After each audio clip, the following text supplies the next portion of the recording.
오늘 성경을 보면 예수님은 6월절에 예루살렘으로 올라가셨다라고 기록이 되어 있습니다. 근데 여러분 6월절이 어떤 날인지 아세요? 6월절은 유대인의 아주 중요한 절기 중에 하나인데, 명절 중에 하나인데 이집트로부터 해방된 사건을 기억하는 절기였습니다. 이집트로부터 해방된 사건을 기억하는 절기였어요. 그러니까 출애굽기는 이 6월절에 관련된 사건을 기록을 하고 있습니다. 하나님은 이집트에서 노예로 살던 그 이스라엘 백성들의 그 울부짖음을 들으셨어요. 그래서 그 울부짖음을 들으시고 아브라함과 하셨던 약속들을 기억하십니다. 그리고 그 약속을 이제 지키세요. 그래서 하나님은 모세를 선택하시고 모세를 통해서 이스라엘의 해방을 거부하는 파라오에게 10가지 재앙을 내리시죠. 근데 마지막 10번째 재앙이 뭐였냐면 이집트에 사는 사람들과 동물들의 장자의 죽음이었습니다. 그리고 하나님은 이 10번째 재앙을 내리시기 전에 이스라엘에게 따로 명령을 내리시는데, 이스라엘 민족들에게 따로 명령을 내리시는데 어린 양을 잡아서 그 피를 문설주와 상인방에 바르라 라고 명령을 하십니다. 문에 다 바르라고, 어린 양의 피를. 그리고 그러면 그것을 보고 하나님의 재앙이 그 집을 넘어갈 것이다 라고 말씀을 하세요. 그리고 또 명령을 하시는데 무엇을 명령하시냐면 서서 불에 구운 고기와 누룩을 넣지 않은 빵과 쓴 나물을 먹되 다음날 아침까지 하나도 남겨두지 않도록 해라. 이렇게 명령을 내리십니다. 그리고 이제 10번째 재앙이 닥쳐요, 이집트에.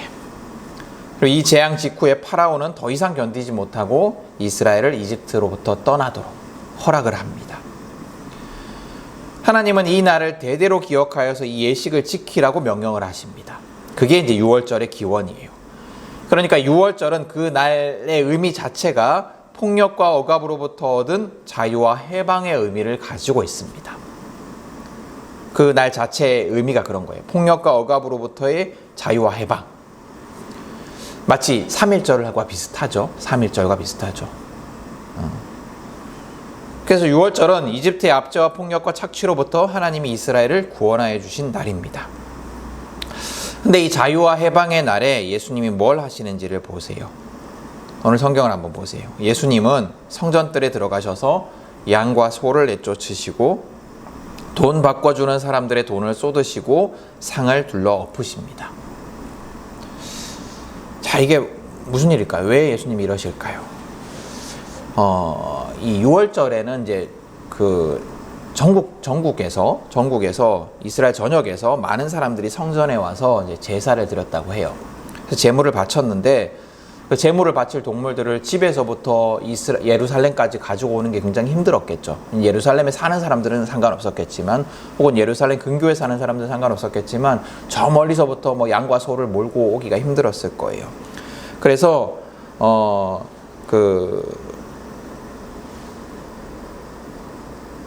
그래서 이제 성전뜰에는 사람들이 바칠 제물용 동물을 판매하는 그런 어떤 사람들이 있었던 것 같아요. 그리고 또 유대인들에게는 성전에 세금을 바쳐야 하는 의무가 있었거든요. 성전세를 바쳐야 하는 의무가 있었습니다. 그래서 그 세금을 가지고 이제 성전을 운영하고 이렇게 했었는데, 그 세금을 바치기 위해서 돈을 내야 되는데 그 당시에 유대인들이 사용하던 화폐는 로마의 화폐였어요. 근데 로마의 화폐는 황제 이름이 이제 황제 얼굴이 새겨져 있었거든요. 그래서 이게 이제 우상으로 여겼어요. 유대인들은 이 화폐를, 얼굴이 그려져 있는 화폐를 우상으로 여겼고, 그것을 그대로 성전 세금으로 낼 수 없었기 때문에 성전뜰에서 성전용 화폐로 바꿔서 그걸 이제 성전 세금으로 바쳤다고 합니다. 그러니까 이제 그런 매매가 성전뜰 앞에서 막 이루어졌던 거죠. 동물도 사고 팔고 또 돈도 바꾸고. 그리고 이런 매매에는 성전의 제사장들이 깊이 관련이 되었었던 것 같아요. 관련이 되어 있었던 것 같습니다. 제사장들이 이런 모든 일들 가운데 깊이 관여되어 있었어요. 그냥 자리만 내준 게 아니고. 근데 성전뜰 안에서 일어나는 그런 장사임에도 불구하고, 또 제사장들이 깊이 관여하는 장사임에도 불구하고 그 과정 속에서 여러 가지 속임수와 비리가 있었다라고 합니다. 그리고 제사 드리러 온 사람들에 대한 수탈과 착취도 일어났던 것 같아요. 하나님을 예배하는 성전과 제사를 위해 세워진 성직자들이 예배는 뒷전에 두고 하나님은 뒷전에 두고 특히나 가난한 사람들을 착취하고 억압하는 일에 우선이었던 것이죠. 그래서 많은 학자들이 예수님의 오늘 이 행동을 억압과 착취에서 이스라엘을 해방하신 하나님의 유월절에 가난한 자들을 착취하고 억압하는 타락한 성전 체계를 정화하시고 그것의 종말을 고한 사건으로 해석을 합니다. 예수님 이후에 성전에서 드린 예배는 없어지고 예수를 향한 믿음을 중심으로 한 신앙 공동체 예배가 성전 제사를 대체할 것이다라는 것을 가르쳐주는 사건이라는 거죠. 공관복음, 이 사건은 이제 사복음서에 다 기록이 되어 있거든요. 근데 공관복음, 같은 관점을 가지고 비교할 수 있는 그 공관복음인 마태, 마가, 누가복음에는 이런 해방, 자유와 해방 이런 의미가 두드러집니다. 그래서 같은 사건을 기록하고 있는 공관복음의 기록을 보면 하나같이 예수님께서 이렇게 말씀을 하세요. 너희가 성전을 강도의 굴혈로 만들었다. 강도의 굴혈로 만들었다. 이 강도라는 말이 주는 이미지가 있잖아요. 강도는 어떤 사람들이에요? 폭력과 또 속임수 이런 걸 통해서 어떤 남의 것을 갈취하는 사람들이잖아요. 그러니까 도둑은 그냥 훔쳐가는 사람이지만 강도는 폭력을 이용하는 사람들입니다. 즉 성전들에서 행하는 장사들이 강도질과 같았다라는 말이에요.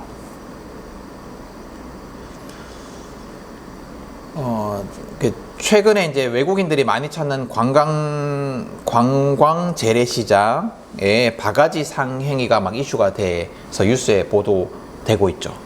그래서 뭐 비싼 가격에 걸맞지 않은 아주 막 부실한 전, 서울의 어떤 시장의 전이라든지 또 막 그 주문을 헷갈리게 해가지고 사람들을 헷갈리게 해가지고 더 비싼 것을 주문하도록 유도하는 약간 속임수 이런 것들을 하는 상인들.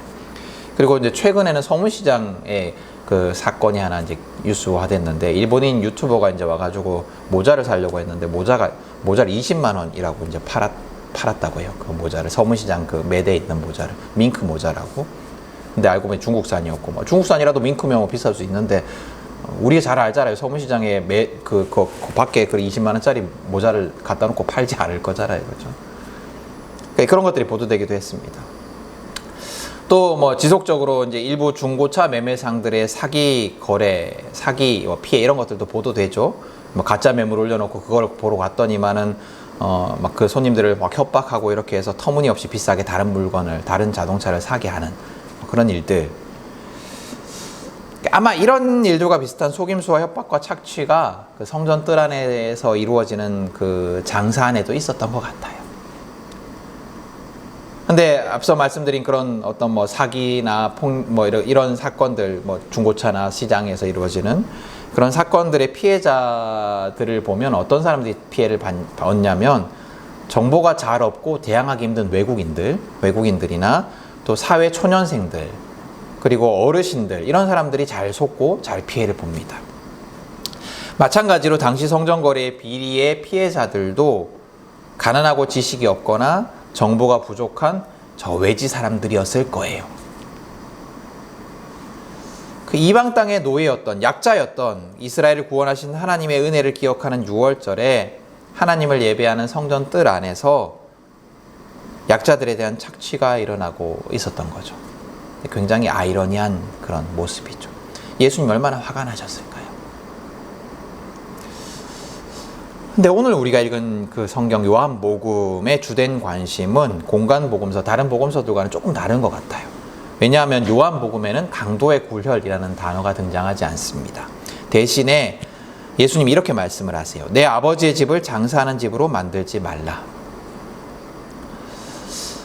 이런 차이는 요한복음이 성전의 착취나 억압에 대한 비판보다 아버지가 거하시는 집에서 하나님을 거룩하게 예배하는 것에 대해서 더 집중하고 있는 것은 아닌가라는 생각을 하게 됩니다.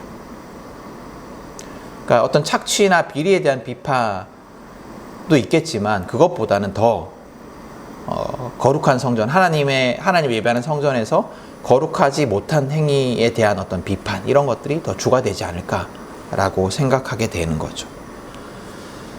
그러니까 성전이 하나님이 거하시는 곳이잖아요. 성전은 하나님께서 이스라엘에게 성전을 짓도록 허락하셨을 때는 하나님께서 그 성전에서 너희들을 만나주겠다라고 말씀하셨어요. 물론 하나님은 어느 곳에나 다 계시고 어느 곳에서나 다 하나님이 사람들을 만나주실 수 있지만 연약한 인간을 위해서 성전이라는 공간을 선택하셔서 그곳에서 하나님의 임재를 상징하도록 만드셨거든요.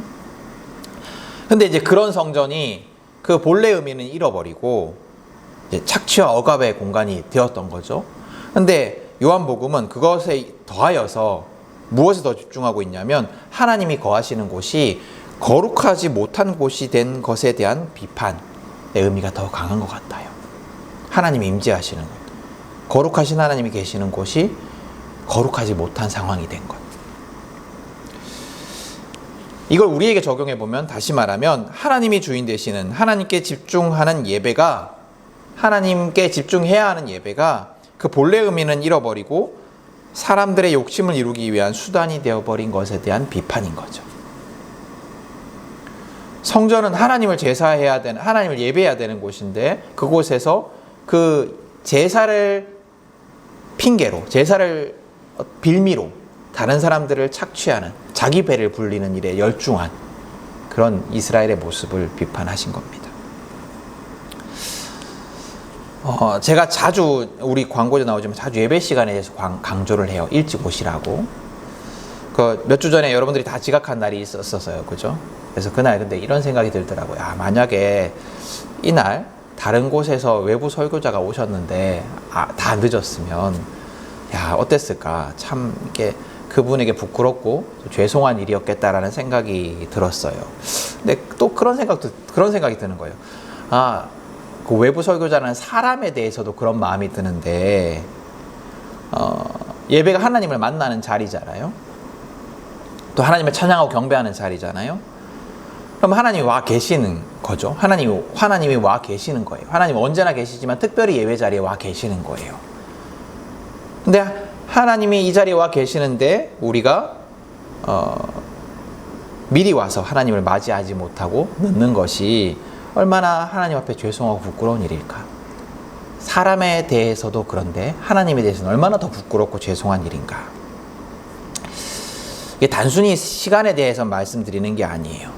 그러니까 그런 어떤 시간을 잘 지키지 못한 우리의 모습 속에 혹시 예배에 대한 소홀한 마음이 있는 것은 아닌가라는 그런 걱정 때문입니다. 예배가 그냥 우리끼리 모여서 그냥 좋은 말씀 듣고 찬양하는 시간이라고 생각을 하면 그건 큰 오해예요. 우리가 예배 시간을 정하고 예배 자리에 모여서 예배를 드리는 제일의 목적은 하나님을 찬양하는 거예요.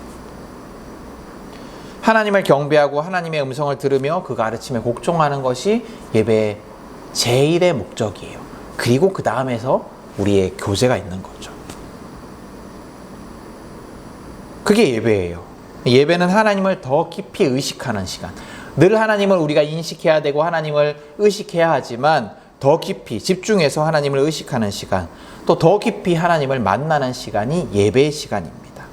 그래서 예배의 중심에는 하나님이 있어야 돼요. 근데 우리는 쉽게 내가 중심이 된 예배를 드립니다.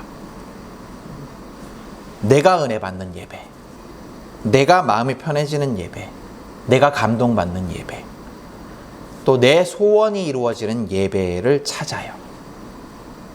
예배 중심에 하나님이 있어야 되는데, 하나님을 예배하고 하나님을 경배하는 것이 내 예배의 목적이 되어야 되는데, 우리는 쉽게 그 예배의 목적을 나의 만족으로 둔다는 거죠. 그래서 그런 마음을 가지고 있으니까 더 고급스러운 예배당, 더 깔끔한 예배당, 더 매끄럽게 이어지는 예배 순서로 이어지는 예배, 또 아름다운 오케스트라와 반주가 있는 예배, 또 감동을 주는 목소리를 가진 찬양 인도자의 그 찬양, 또 나를 불편하게 하지 않고 위로해주는 설교가 있는 예배를 좋은 예배라고 생각을 합니다. 그래서 그런 예배의 자리에 가기를 즐겨요. 여러분, 굉장히 좋은 서비스를 해주는 고급 호텔이나 그런 백화점에 가면 기분이 좋아지잖아요. 내가 막 좀 대단한 사람이 된 것 같고 되게 기분이 좋아지잖아요. 마치 예배를 그런 서비스를 이용하듯이 이용한다라는 거예요. 그래서 예배를 갔다 오면 그래도 내가 좀 잘 살았던 것 같고 내가 좀 마음의 위로를 얻었고 마치 좋은 서비스를 얻고 만족을 얻듯이 또 내가 그나마 그래도 괜찮은 삶을 살았는 것 같고 괜찮은 사람인 것 같고 이런 목적을 가지고 예배를 드린다는 거죠. 그리고 또 우리는 예배를 내 소원을 이루기 위한 어떤 대가로 생각하기도 해요. 뭐냐면 이런 거죠. 예배를 잘 드리면, 예배에 빠지지 않으면, 또 예배에 대한 여러 가지 의무를 잘하면 하나님이 내 소원을 이루어 주실 거야. 내게 복을 주실 거야. 라고 생각을 합니다. 예배를 잘 드리면 내가 복을 받을 거야. 예배의 목적이 하나님이어야 되는데 예배를 내가 이용해 먹는 거죠. 마치 예배를 이용해서 장사하던 사람들처럼. 우리는 이런 간증을 듣기도 해요. 여러분들도 그런 간증 들으셨을지 모르겠는데 세계 각국을 막 바삐 돌아다니는 아주 막 진짜 바쁜 기업의 회장이 한 번도 자기 교회 예배를 빠지지 않았다라는 간증. 그런 간증 들어보신 적 있으세요? 그런 간증을 듣기도 합니다. 그래서 이제 그 설교자가 그런 간증을 하면서 이렇게 얘기를 하는 거죠. 그분이 복을 받는 비결은 이렇게 예배를 소중하게 여겨서다.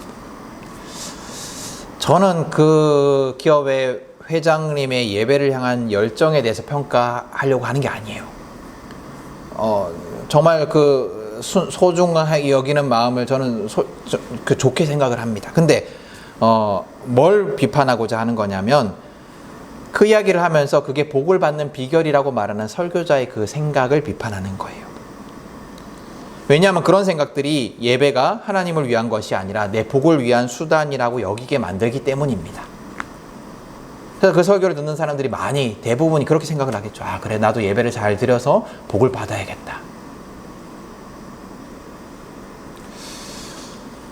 이런 예배를 향한 우리의 태도를 예수님이 보신다면 어떠실까요? 예배 중심에 내가 있고 예배를 내가 이용하고 있고 이런 우리의 예배에 대한 모습, 예배를 드리는 자세를 보면 예수님은 어떻게 행동하실까요? 아마 예수님은 오늘 우리 성경에서처럼 그렇게 크게 화를 내실 것 같아요. 당시에도 마찬가지였어요. 오늘 이 성경 이야기 속에서도 마찬가지였습니다. 예수님은 하나님을 정말로 사랑했습니다. 하나님을 예배하는 그곳에 하나님이 뒷전으로 밀려나 있는 그 모습을 참을 수가 없었습니다. 그래서 예수님이 이렇게 행동하신 거예요. 그리고 이 예수님의 그 가르침은 거룩한 예배에 대한 강조로 끝나지 않습니다. 뒤에 우리가 읽었지만 예수님은 성전을 자기의 몸으로 확장하세요. 이 예수님 말씀이 무슨 의미냐면 하나님이 거하시는 곳이 성전인데 하나님은 건물인 성전에만 거하시는 것이 아니고 온 세상에 임재하시며 당연히 나에게도 임재하시기 때문에 나도 성전이다 라는 의미로 받아들일 수가 있어요. 예수님의 가르침을. 자기가 성전이라 하시거든요, 예수님은. 근데 이 예수님의 가르침은 뭐냐면 우리도 성전이다. 하나님 임재하시는 모든 곳이 성전이기 때문에 우리도 성전이다 라는 의미로 받아들일 수가 있습니다. 우리가 성전이다 라고 한다면 그럼 우린 질문해 봐야 돼요. 내가 하나님의 전이라면 나는 또 내 인생은 하나님이 임재하시는 삶을 살아가고 있는가? 하나님이 중심에 있는 성전이 하나님이 중심이 되어야 하듯이 하나님이 아닌 허다한 것을 중심에 두고 있는 성전은 잘못된 성전이듯이 하나님 대신에 장사를 하는 그런 성전이 잘못된 것이듯이 내가 하나님 중심의 삶을 살아가고 있는가? 성전의 장사꾼들처럼 내가 하나님을 중심에 둔 인생이 아니라 하나님을 이용하는 인생을 살고 있는 것은 아닐까? 내가 중심이 되어서 하나님을 이용하는 그런 인생을 살고 있는 것은 아닐까? 그리고 만약 내 인생이 하나님이 중심이 된 인생이 아니고 하나님을 이용하는 내가 중심이 된 그런 인생을 살고 있다면 그런 성전 장사치들과 같은 인생이라면 내 인생이 내 삶을 보고 예수님은 어떤 말씀을 하실까? 여러분, 예수님은 하나님이 중심이 되지 못하고 내 욕망과 욕심, 생각, 걱정, 불안으로 가득 차서 하나님의 자리가 보이지 않는 나의 인생을 보시며 이 허다하고 잡다한 내 인생을 가득 차고 있는 것들을 치우시고 하나님이 중심이 된 삶을 살게 하고 싶어 하시지 않을까요? 내 인생의 중심에 딱 하나님이 있어야 되는데, 그래서 내 인생에서 하나님이 보여야 되는데, 내 인생에 막 허다하게 잡다한 것들이 막 가득 차서 하나님이 보이지 않는 것을 보시며 예수님이 내 인생을 청소하고 싶어 하지 않으실까요? 오늘 성전들의 잡다한 것들을 내쫓으시고 둘러엎으시는 예수님이 내 인생도 그렇게 청소하기를 원하지 않으실까요? 여러분, 오늘 말씀을 통해서 먼저 우리의 예배를 생각해 보기를 원합니다. 내가 드리는 예배 속에 하나님이 중심에 있습니까? 나는 하나님이 이 자리에 계신다라는 것을 의식하면서 예배를 드리고 있습니까? 또 여러분, 오늘 말씀을 통해서 내 인생을 바라보기를 원합니다. 내 삶이 하나님이 중심이 된 삶을 살고 있습니까? 하나님이 임재하시는 삶을 살고 있습니까?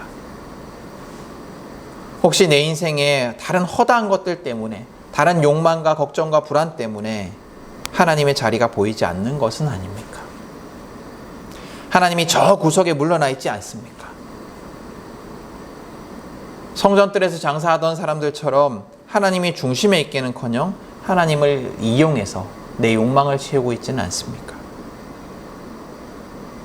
예수님은 그런 우리를 보시며 안타까워하십니다. 예수님은 우리를 너무나 사랑하시기에 그렇게 흐트러진 우리를 보시고 화를 내십니다. 여러분, 우리 모두 이 시간 예수님 앞에 서 보기를 원합니다. 그리고 내 삶을 하나님 안에서 깨끗하게 정리하기를 소망해 보기를 원해요. 하나님이 중심이 된 예배와 삶을 우리가 간절히 소망해 봅시다. 예수님은 그것을 우리에게 원하십니다.